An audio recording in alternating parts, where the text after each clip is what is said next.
Assalamu alaikum and welcome to Perspective. We'll be talking about, of course, we've seen the presser today and the offer of negotiations to the PTI as a political party and whether they can actually come to some sort of, have talks or come to some sort of a working relationship. This has been something that we've discussed from time to time, that perhaps the only solution, real solution in a democratic society where, the principles of democracy dictate that there should be a certain kind of role, which is an extremely important role that the opposition must play. Can the government and opposition come to that kind of a suitable equation where they both can really agree on that kind of role? Pursuant to this press conference also, we'll be talking about that. Of course, we've also seen the recent statements come from various leaders. Imran Khan's sister also, Aleema Saiba, in her statement earlier on. We also saw, other leadership talk about perhaps there is a certain thawing in overall the PTI, their leadership, and perhaps things can move towards the right direction if they do so. We'll be talking about that. We'll also be talking a little bit later on as far as the reserve seat scenario now that the EC has written to the Supreme Court asking them to clarify how, when in the absence of valid structure of the PTI, how and who to hold affiliated with the political party. We'll also a little later on talk about the deepfake video and of course, the impact on politics generally of this kind of content and, how, and of course the government is saying that they will follow a very hard line and bring to a logical conclusion this kind of content and how criminal it is and what its ramifications can be on overall politics at this time. All of that today on Perspective. I have with me Salman Masood, who's a senior journalist. Thank you for being with us today. We also have Muneeb Qadir, who is a legal expert. Thank you for joining us. And Barrister Safi Ghauri, who's also a lawyer and legal expert. Thank you for being with us today. Salman Saab, can you hear me? Yeah, I can hear you. Salman Saab, there is, for a while we know that there have been statements that come and then they are either refuted by the leadership PTI itself or later, they don't really come to any kind of conclusion. Do you think that the situation now may be, a blessing in the sense that there might be a thawing there and this might be a chance for the government and the opposition to come to some sort of a working relationship? First of all, Mahrukh, thank you for having me on your show. And talking about the dialogue, in a democracy, dialogue is very important because it fosters mutual understanding, compromise. And in Pakistan, where there has been such a big political crisis for the past 2 years, a peaceful resolution of this conflict is very important and can only be achieved through dialogue. But right now, there's a bit of a skepticism because in the past, Imran Khan and his party, they have shunned dialogue with their political opponents. So are they really serious right now? And what has really prompted them to talk about dialogue? This is, I think, a very interesting question. There can be two explanations. First is there's a sense of weakness in the party. They perhaps feel that despite their parliamentary numbers and the sort of relief they've gotten from the judiciary, they are still very far from their objectives. And so they've decided to change their tack. And from the earlier very confrontational and aggressive posturing, they have sort of softened their stance. The other can be a sort of a flip, that because of their confrontational politics, when they have really targeted the top brass of the military, there has been an unprecedented sentiment in the public against some of the policies which the establishment has pursued in the past couple of years. Maybe Imran Khan feels that he has softened his opponents and now he can bring them to the negotiating table. So I think in the coming weeks it will be clear whether it is the first case or the second case. But overall, I think dialogue should be welcomed because in a democracy. I'll come back to you, but of course, for like you said, and I think that there are no two opinions on this, that there should, for all intents and purposes, dialogue is the way forward. And only having that, being stalled for so long on, and not having talked on core issues, with the opposition being where it is, with the reserve seat scenario being where it is, with where the number game being what it is at this time, not ideal for any one political party.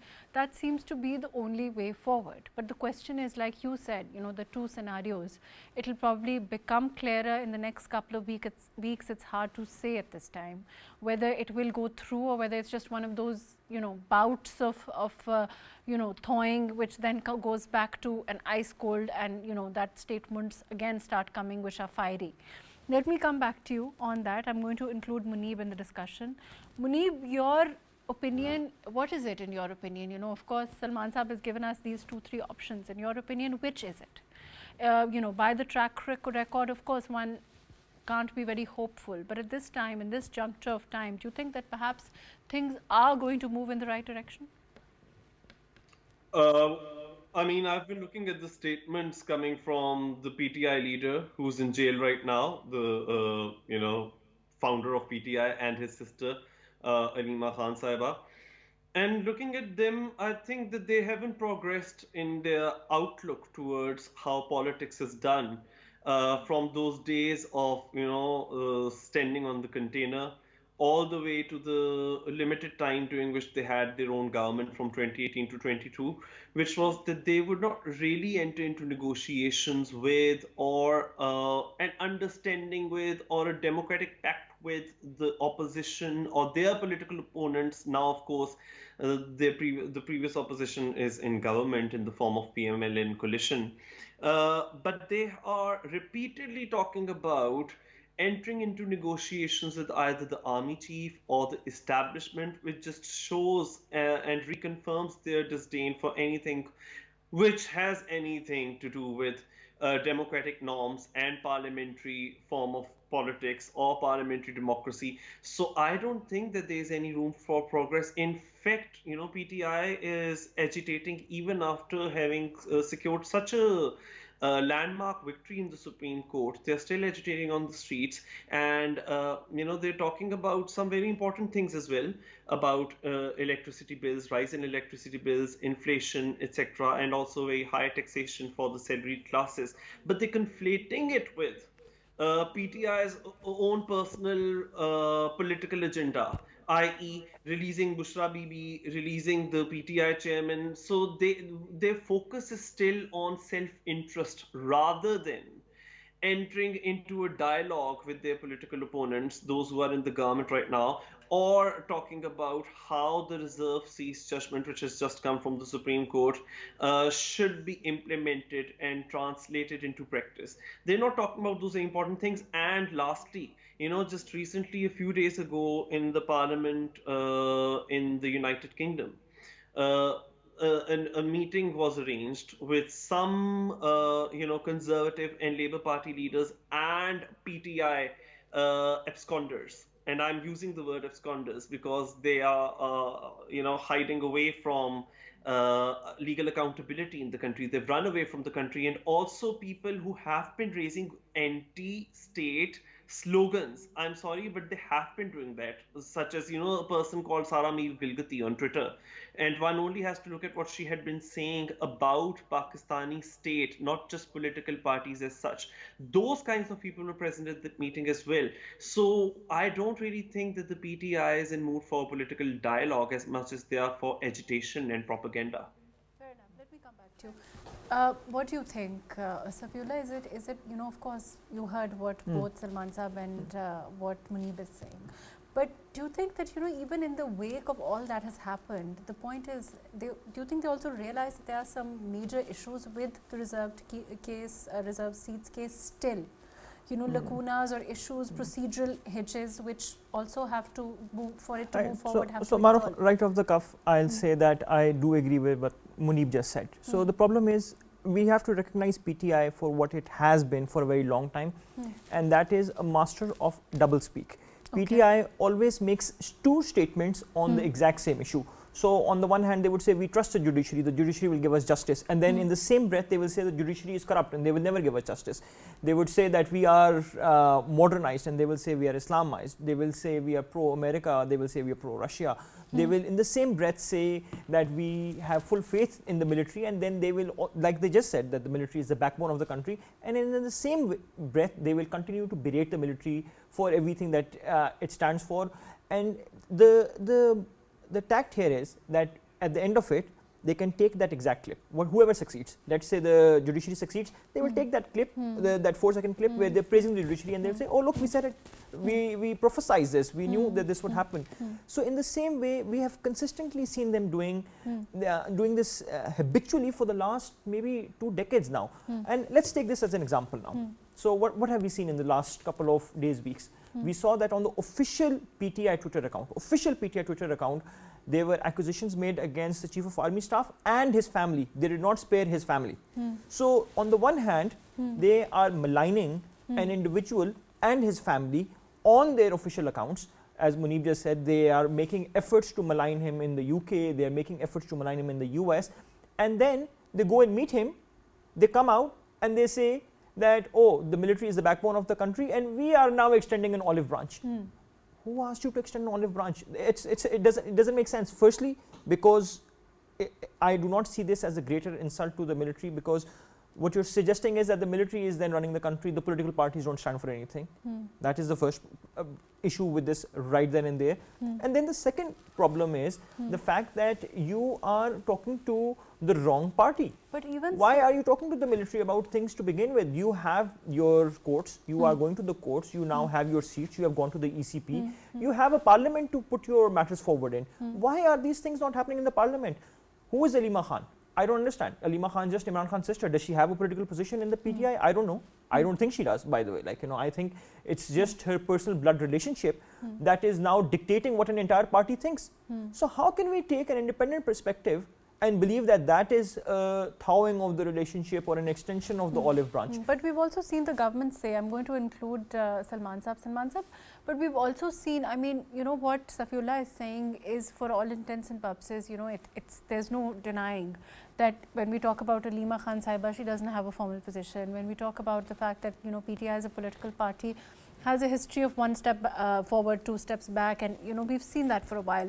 But the question is, with the government also now saying that they want to, you know, perhaps have talks, isn't that the only logical way forward for all political parties? You know, if there had been a 2/3 majority verdict, for example, you know, and the PMLN had those kind of numbers, then perhaps the role of the opposition would have been minimal. But in this kind of a situation, you know, for an ordinary citizen, when we talk about issues which, you know, really are important for you and I, every vote counts, and the number of seats, and you know, like Muneeb also said, they do have significant number of seats in the National Assembly and the provinces. Yes, you know, the issue is that if you talk about dialogue, what are the contours of that dialogue and what is the end objective? And it seems right now that PTI wants to extract some kind of political concession, right? But and they can't do it without coming to the political mainstream. Regarding the issue that whether, you know, who really holds the lever of power in Pakistan, obviously it's the establishment. So that's why Imran Khan's party says that they just want to talk to the army. But, you know, this is the whole vicious cycle of political instability in Pakistan, that you don't want to talk to your political opponents, and you just want politics to be revolved around your personal power. And the aim is not the betterment of the public or you know, the governance issues to be sorted out. It is just to ensure that how can you come to power. And also right now, it's very difficult to, as you know, one of the participants said, really believe PTI whether they are serious or not, because they've taken so many somersaults. And even on the Aleema Khan, regarding Aleema Khan's issue, I think we have to take her seriously, because obviously she's right now taking Imran Khan's mind. So despite the fact that she does not have a formal position in the party, she has clearly indicated a certain path that Imran wants to take. Now, as I said earlier, there will be a lot of skepticism about it, whether Imran is serious, whether he just wants to, gain some time. But the thing is that, as far as the government is concerned, obviously they will gain if they extend this dialogue into the to the PTI, because they are facing a sort of a legitimacy crisis, and PTI has very effectively used the international press and the international and when there's the onus is that there's always the government is in power, so therefore in all graciousness dictates that they perhaps make the first move. But the question is, Muneeb, that are we going to see this through? I mean, whether what Safi is saying is true, Safiullah is saying is true, there is of course whether Aleema Khan has a status or not. The question is, and whether the establishment should be approached in this manner or not, and whether they should be made to look the way and other political parties have their own importance. It's a democracy. All of those things are very, very true. And even if we disregard those optics, the real question at this time, is it going to go through, or is this just one of those things that good cop, bad cop, both things 2 feet on in different directions, whichever one works, kind of thing, right? Going back and forth has now become very common and all too frequent with PTI in the last 2 years, ever since they've been ousted from government. Now, you see, Imran Khan has recently issued a statement that the PMLN coalition are trying to sabotage PTI's relations with the army. I mean, my reply to that would be that you are yourself doing a very good job at that, Mr. Khan and PTI, because it's your statements, it's your posts on your social media accounts, which clearly suggest that you are the ones who are issuing extremely hostile statements against the military, against various institutions, and till date you don't believe that other political parties, and by other political parties I mean other mainstream political parties, are valid stakeholders in Pakistan's political landscape. You are trying to enter into backdoor deals with the establishment and seeking favor with them because you yourself don't believe in parliamentary democracy, like I've mentioned earlier as well. So that's my message to PTI. That's what I have to say to PTI, that you are yourselves doing a very good job, because just like Safi pointed out, a few days ago, PTI's own official Twitter account issued statements against the person of the army chief.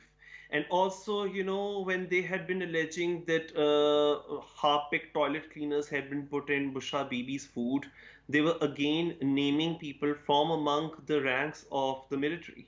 So they cannot be saying or externalizing the blame or pointing fingers towards their political opponents, that they are the ones who are trying to ruin our relationship with the army. First of all, why are you suggesting time and again that it's the establishment, a so-called establishment, which is the political stakeholder, the main political stakeholder?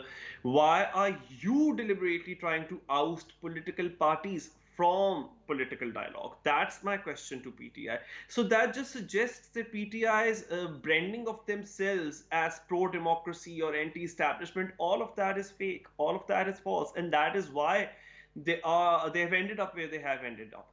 That despite their own claim that they have secured the highest number of seats in the National Assembly and various provincial assemblies in the 8th February election, they are still behind bars. They are still in trouble. They are still.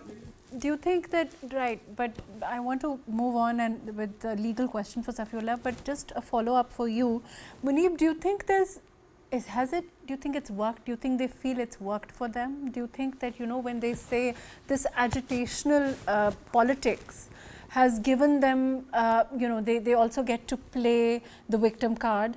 They also become the underdog. They also get to, use the kind of, they also get to spew abuse when they want to. So it's kind of, do you think for them as a strategy, and I'm not saying that it's worked for the country, I'm not saying it's worked for democratic principles, I'm not saying it's worked for any kind of reform in the country, but I'm saying for short-term political gain, maybe? In the narrative wars, yes, but in practice, I mean, majority of them are behind bars. So look how that's turned out for them. That's all I can say. It's not working for them at all. This approach is not, because it can only take you as far. You have to fight your political battles in the political battlefield itself, which is the parliament, and that is what the PTI has been evading for years now, years on end. But are we really moving towards that kind of politics, Safiullah? Are we really, fighting our battles in the political arena across the board? So this is such a great question, and honestly, I mean, I'm very glad that I'm here on your show today, because I think I've been wanting to say something, and this sort of ties in what you have just asked me. So the problem here is exactly that we have a parliament to resolve our battles. Right now, you and I both live in Islamabad. It has been a nightmare even getting to the studio, and this is right after the TLP dharna, which also led to a complete stoppage of work. Before that, there were other dharnas, constant dharnas. As residents of Islamabad, I have a very simple question to all political parties. Do I not have the right to work, to go to my office and make some money? What do I do? How do I pay employees who work in my law firm? The problem is that I think the government and the opposition seem to be completely oblivious to the pain of the residents of the Twin Cities, who have to constantly bear this agitational politics by the fact, because they keep getting blocked, and because of that, countless things can't get done. You yourself are a practicing lawyer in the courts right now. You know that judges then continue to adjourn cases. The common man is consistently suffering, and these political parties do not seem to know the first thing about how to even agitate things. So for instance, let's take PTI's demands. Release Imran Khan, release Bushra Bibi. How? The courts are supposed to do that. What can the government do? Is the government supposed to issue some sort of executive order like the president of the US does and get them out? It cannot under the Pakistani legal system. What are they protesting for when this cannot happen, when the government cannot do anything about it? And about Jamaat-e-Islami. The understandable that the concerns are correct in the sense that, of course, there has been inflation. Understandable that, the salaried classes are paying a lot more in terms of taxes. But the budget has just come out. There has been a formula that has been given. Either you give it some time or you tell us how to work around it. A consultative session was held. And now this comes down to the central point. Jamaat-e-Islami completely flopped in the elections. They don't have any seats in the parliament. They could raise their matter in whatever 1 or 2 seats that they have. That individual could get up and say, I have this problem with the budget. And he could voice it out. He could tell the government if he has any alternatives. No, they don't want to do that. They just want to block all the streets. They want to stop us from working, and as a result, cause losses of billions of rupees to the Pakistani public on a daily basis. So this is one of the reasons why I think that the PTI is now going to, after doing what, like Muneeb said, striking themselves in the foot with the military, they are going to do the same thing with the people of Pakistan now. Agitating over something that they don't have any control over, that nobody else has any control over, constantly asking for just our leader. This cult cannot continue for too long. As the people start to realize that they do not care about the people, they care more about themselves. And I think the evidence is in front of us. Jamaat-e-Islami is doing the protest right now. PTI has called off its protest until Monday. And the reason is because PTI could not gather any people. It's a writing on the wall. We could see initially when the protest started, we saw what a low turnout PTI had. That is why now they have had to move it, and they will have to continue to move it as things go forward. Why should PTI supporters come out in the heat and rain for their leader when they're getting nothing out of it?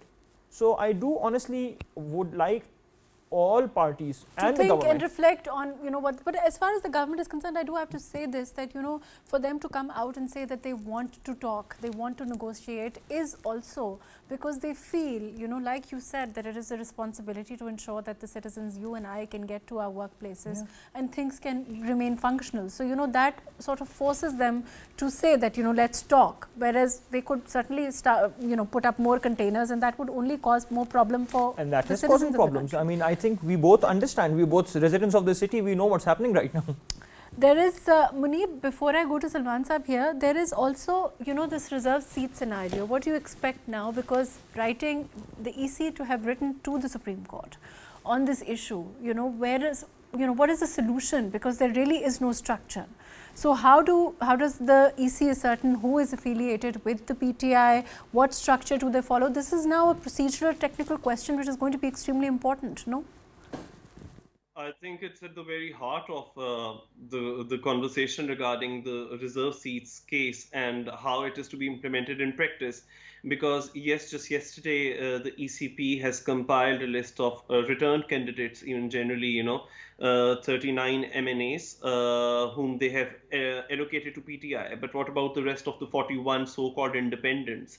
As we've seen, the Supreme Court's decision was very much tilted in favor of PTI. But the point is that even with regards to list of those members who are to be allocated reserve seats, as well as generally independent candidates, what is the organizational structure within PTI, given the fact that their intra-party polls were not lawful? They were not in accordance with the PTI's own constitution, generally, in accordance with our own electoral laws. So who really to have recourse to within PTI in order to ensure what the relevant names ought to be as far as allocating the reserve seats are concerned? And that is exactly what is happening right now. Even within PTI, there's a division. Asad Kaisar says that no list has been compiled as of yet regarding the names of those who are to be allocated the reserve seats, but other members of the PTI are saying the exact opposite.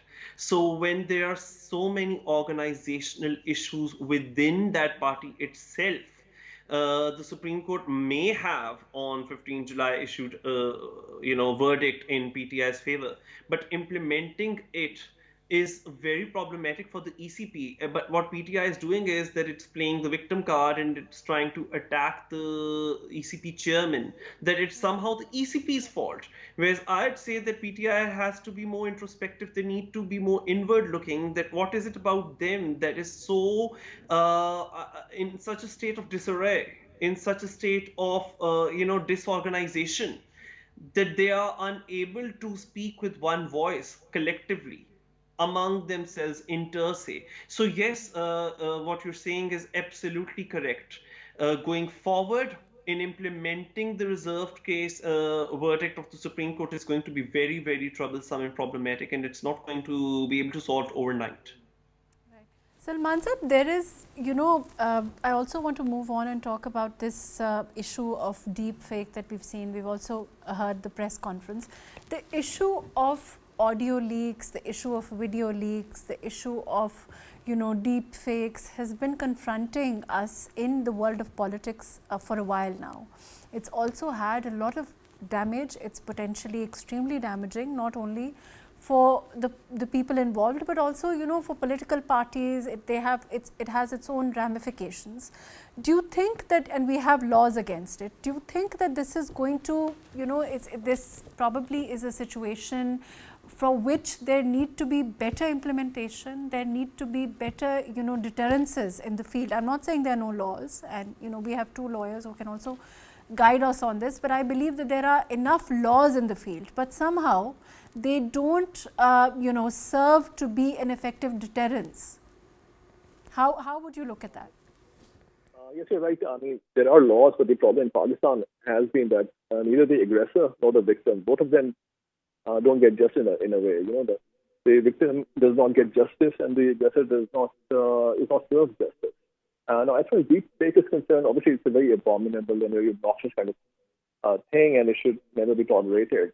And the problem in Pakistan has been that for the past few years, our politics has become very toxic. People have become very vile, they've become very extremist, and they are not willing to engage in any kind of meaningful dialogue with the opponents. All they want is just to sully the reputations, destroy their characters. And now with the advancements in artificial intelligence, this problem has become even more acute, because you can attribute statements to somebody which he or she might not have made. You can doctor images, and you can cause a lot of social embarrassment and awkwardness, and if you use these tools. So I think the government really needs to ensure that the laws are implemented and people are served penalties if they are indulging in such kind of things. When we talk about what happens after, the only issue is that the damage is invariably always done. and ascertaining it. We've also seen audio leaks go to court on issues which are extremely important, become an issue of evidence. They don't always form a part of evidence. There are technical issues there. Do you think that, let me include Muneeb in this also. Muneeb, do you think that how do we move forward then as a to deal with this issue? I'm not saying we don't have libel slander laws. We also have ordinances in the field with regard to misuse of information. There's a whole plethora of laws, but somehow they're not being as effective as they need to be. Do you think that's true? That's very much true, because yes, we've got PICA laws, cybercrime laws, and most of the times, these kinds of laws are used as political point scoring tools among those within the power corridors. But I believe that AI, the use of artificial intelligence and deepfake technology in this day and age has posed a serious challenge, not just to democracy in Pakistan, but democracy worldwide. It's only helping miscreants in furthering their malicious campaigns with much more, I think, much more strongly, with much more aggression. I've also seen some very funny AI-generated images in recent times, with Imran Khan beating his political opponents and his with torn sleeves and his muscles popping out. But that is all, funny, as ridiculous as it might be. What is very serious is female politicians being targeted through deepfake technology. And how does the state grapple with that? How does the law grapple with that? What kind of legislation can be used and brought forward to deal with these challenges? Because unfortunately, such dangerous and harmful AI technologies always 10 steps ahead of whatever legislation you might be planning. So yes, Mr. S.N. Iqbal, who's a cabinet minister right now, he has proposed that certain ideas and guidelines regarding law reform are going to be put forward to the cabinet in the coming weeks and months. But I wonder how even legislation can prevent such occurrences from happening, particularly when I'm speaking about women in politics. And here I'm not just speaking for the women in PMLN, I'm also speaking for women in PTI and women generally. We need to enable women in public spaces. They should not be deterred from speaking their minds. But what happens is that in a deeply patriarchal, misogynistic setup and a political environment, you are discouraging women from speaking their minds, from speaking freely, because you are then going to character assassinate them. What I've seen in relation to, Miss Asma Bukhari and the kind of onslaught and the kind of smear campaign that she's been facing. And fingers are pointed at PTI, that they are the ones behind this use of artificial intelligence. So we need laws which are not just cybercrime laws in general. We need laws which specifically have a deterrent effect on misuse of AI and deepfake technology. We might have general laws, targeting obscenity, targeting slander and libel, as you said. But AI, the challenges that it poses here when we're sitting in 2024, we need very specific laws for that and that in particular. Will that be accomplished? That's a challenge which remains for those who are tasked with framing our legislation. Let's see how successful they might turn out to be. But the question is, Safiullah, when we talk about issues like this, for example, when there are constant protests within the parliament, it goes back, it's a circular argument, right? When there is this protesting outside, when there is this concentration on, only that, the one leader or, of a certain political party should be set free, those are the demands and the focus is there. And I'm not saying, like, Muneeb said, it's not just about PMLN, it's about across the board. All political parties, women in public life generally, there is a huge segment of society at stake here, more vulnerable here. More than 50%? Which is, something that's a reality. And we've seen it happen countless times. But is the focus that really of our legislators? And it is not, and honestly, I personally do not believe that even if we were to make any laws that would result in anything. So I'll tell you why. So let's take AI, deepfake images. as they are. They're false statements. False statements are covered under PECA. False statements are covered under the defamation ordinance. They're also covered under section 500, 501 and 502 of the PPC. Any AI generated image, video, anything is by its very nature false. So, and you just have to show that somebody has spread it. Now let's look at what happens with defamation cases. I have had the privilege of winning Pakistan's biggest defamation case. I was representing my client, Mir Shakil Rahman, who was a very powerful media magnate. I don't think he needs an introduction. No. I won him a record amount, the highest amount that has ever been granted by the Pakistani courts. That amount still has not been paid. It has been 3 years. So my question then is, if one of the most powerful media magnates is unable to compel the courts to get anything, what chance does an ordinary person have? And that is what the problem is. We can introduce as many laws as you want. You can make laws saying, you know, AI Deepfake Act. But if you were to ever visit the cybercrime wing of the FIA and see that they do not even have computers, that they're doing their work on paper files, that is when you will understand that we simply lack the capacity to prosecute anyone in a substantial manner. When you look at the prosecution branches of the cybercrime courts, now these courts have been set up specifically, and now they're talking about, you know, the digital terrorism courts supposedly that they're being called. If you go and you can attend these courts, they are special courts, we can all go and visit them. You will see that they are functioning in the most archaic 18th century manner. Same reader calling for a file. There are not even screens where evidence can be shown. Everything is still being shown on paper. So how is this supposed to work? How are we supposed to address major issues that even the countries like US and the UK are struggling with? We simply do not have that ability. We have seen this time and again. We have seen this with the audio leaks. The government completely failed to do anything, and it failed because of a lack of capacity, not because of a lack of will. They wanted to, they simply couldn't. We do not have that technology. So until and unless we sit down and we start focusing on our tech. Now the good news is Pakistan has done two things that are possibly going to address this. Firstly, there is going to be the placement of the national firewall. A lot of countries have it, and our firewall will then be able to determine what kind of content goes in and out. A lot of negative content is coming from outside of Pakistan, so then at least we'll be able to flag it and we'll be able to find out where it's coming from. And the second aspect that I really like is that for governmental communication, there is a new app that's coming out called Beep Pakistan. It is the WhatsApp of Pakistan. It's a homegrown app that we have made, which is in fact better than WhatsApp. And confidential governmental information, documentation will all be done on that app, so that it does not get spread around. And it's, I mean, of course, this does not address the issue of deepfakes and AI, but deepfakes and AI do not just target women.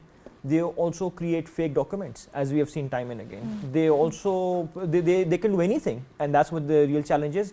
So at least part of this is being addressed by creating traceability within our digital systems. But the question is, when we talk about these issues, does it not lead to a larger question? Salman Saab, you know, does it not lead to the larger question that are we working towards, when we talk about a legal system where there are invariable delays with everything? And you know, this is one, just that chunk of whether it's a criminal offense, you know, if invariably will become, right, once it's proven, or, you know, as far as this issue of deepfakes is concerned, libel slander is concerned, all of that. The question is the delays, and one of the issues and one of the cases in point is what Safiullah just mentioned. The question is, if we don't move in that direction, if we don't move towards those reforms, will we ever get there, regardless of which government is in power?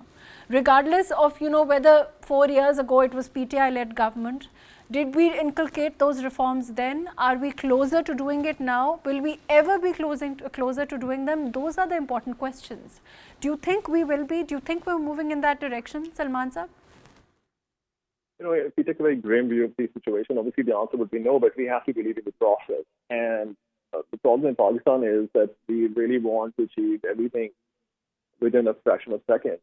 But, you know, we don't want to go through the whole process. Now, if you talk about legislation, you talk about implementation of the laws, it all takes time, and there has to be a concerted effort. And one of the problems here has been that has been no consistency. And I think the role of the parliament is very important, that, you know, lawmakers should, legislate on these issues. But what has been happening is that they are so much involved in this politicking and this political crossfire that they are not really focusing on the issues that the common people face, or which are faced by the state as a whole. So, like we have to have some sort of a process and have consistency so that we can move forward. Otherwise, obviously, things will be as grim and as unfortunate as they have been. Unfortunately, we're also running out of time. Your last comments, Muneeb, do you think that we'll ever we can perhaps get there, baby steps? There's anything hopeful with regard to this? Because these issues, once these political parties sit down and reflect, they will certainly see, and I'm sure that they do, that they're largely the same for all of them. I mean, these issues will confront each and every political party at some time or another. And if whoever is in power today, it will be somebody else, and there will be invariably the same kind of deep fakes for somebody else.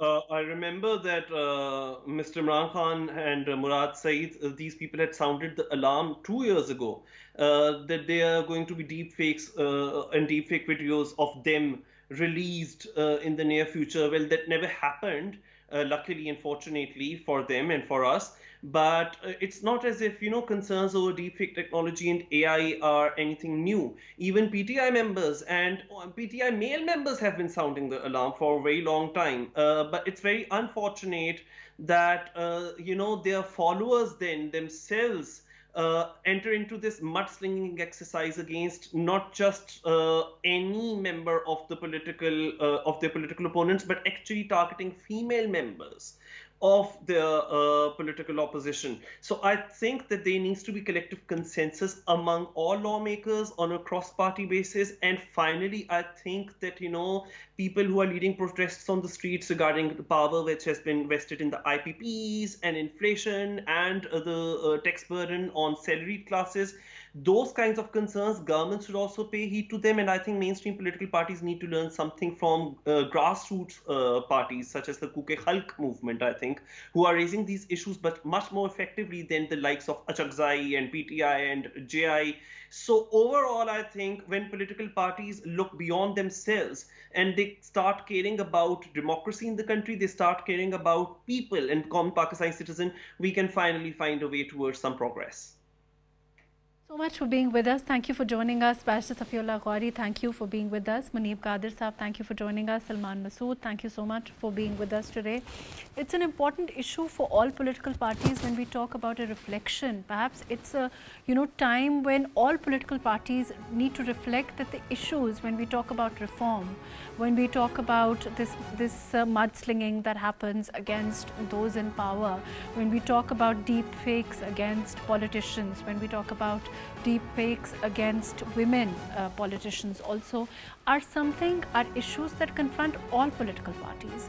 Just like we discussed the issues of IPPs, the issues of taxes, the issues, those inflation, all of those will also invariably confront all political parties. There needs to be a rethink, there needs to be a sit down, and perhaps a working relationship needs to be brought about by hook or crook to deal with these real issues if we want to move forward as a society. Thank you so much for joining us today.